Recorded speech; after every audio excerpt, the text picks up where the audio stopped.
অনেকদিন পর সমুদ্রের গা ভাসাতে এবং জগন্নাথ দর্শনে চলে গেছিলাম পুরীতে। সবার প্রথমে বাড়ি থেকে রওনা দিলাম অটো এবং তারপর ট্রেনে করে চলে গেলাম শিয়ালদা। সকলে একসাথে দেখা করার পর আড্ডা দিতে দিতে হঠাৎ করে চলে এলো আমাদের দুরন্ত এক্সপ্রেস, যাতে চড়ে আমরা চলে যাব পুরী। ট্রেন দাঁড়ানোর পর কোচ এবং সিট নম্বর খুঁজে উঠে পড়লাম ট্রেনের মধ্যে। জয় জগন্নাথ।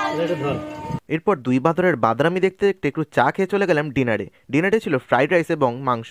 ডিনার কমপ্লিট করার পর সকলে আড্ডা দিতে দিতে চোখে ঘুম ধরলো। ঘুম থেকে উঠে একটু চোখ খুলতেই বাইরে দেখি কুয়াশাচ্ছন্ন।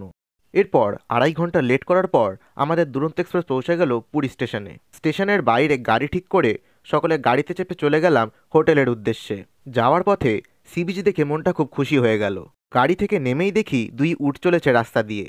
এরপর চলে গেলাম আমাদের ঠিক করা হোটেলে। হোটেলের সম্পূর্ণ রিভিউ ভিডিও আপনাদের নিশ্চয়ই দিয়ে দেবো, তাই অবশ্যই লাইক, কমেন্ট অ্যান্ড শেয়ার করে সাবস্ক্রাইব করে দেবেন পটল পোস্তকে। টাটা।